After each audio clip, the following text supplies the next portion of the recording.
Karibu sana mpenzi mtazamaji. Hii ni Sports Update. Jina langu ni Topekuzi.com.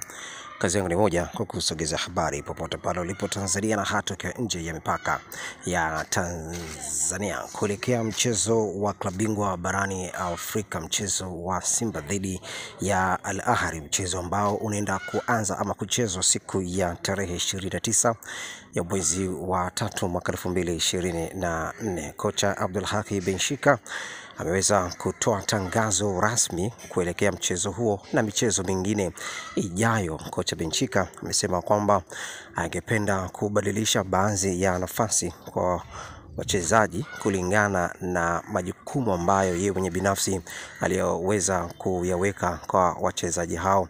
Benshika amesema kwamba nafasi ya unahodha ama kapteni mkuu wa kikosi hiko cha Simba angependa kwenda kubadilisha kutokana na majukumu ambayo yeye binafsi aliyoweza kuyaweka.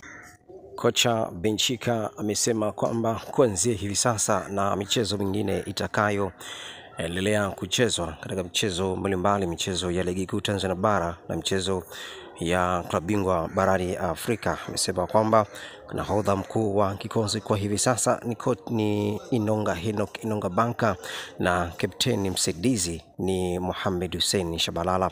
Amesema hayo baada ya kuelekea katika mchezo huo wa klabu bingwa barani Afrika, mchezo ambao unaenda kuchezwa siku ya tarehe 29 ya mwaka 2024. Hapo awali nahodha mkuu alikuwepo ni John Raphael Bocco na msaidizi wake alikuwa ni Mohamed Hussein Shabalala. Amesema kwamba kuelekea katika mchezo huo ameona bora aende kufanya maboresho kwa hali na mali ili kwenda kutengeneza morali kwa wachezaji. Kapteni msaidizi ni Mohamed Hussein Shabalala ni kama vile awali alivyokuwa baada ya John Raphael Bocco kutokuwepo kwenye kikosi hiko cha Wekundu Msimbazi Simba na siku hivi zinazoendelea.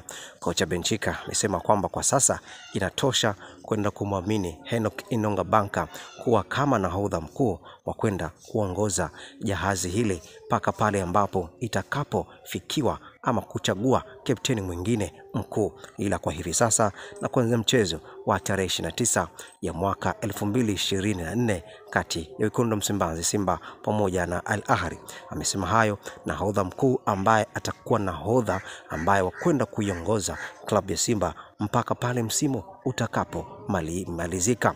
Nahodha wa awali John Raphael Bocco kwa hivi sasa kwenye kikosi hiko cha Simba bado haijaeleweka mpaka hivi sasa mbona haonekani kwenye kikosi hiko cha Simba.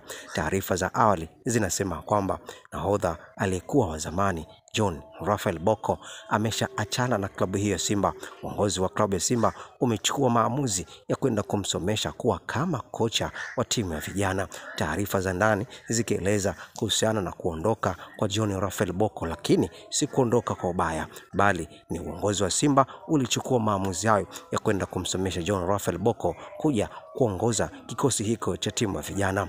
Lakini mbali na kusoma kwa John Raphael Bocco, amesharejea huko anasoma na huko majukumu ya kocha wa kikosi cha timu ya vijana bado akiwa anayafanyia kazi. Hii ni Sports Update kuelekea mchezo wa klabu bingwa barani Afrika kati ya Wekundu Msimbazi Simba pamoja na Al Ahly. Nahodha mkuu wa kikosi cha Simba kwa hivi sasa ni Inonga Banka Varane. Kocha ameamua hayo baada ya kuelekea katika mchezo huo. Nahodha msaidizi ni Mohamed Hussein Shabalala Baba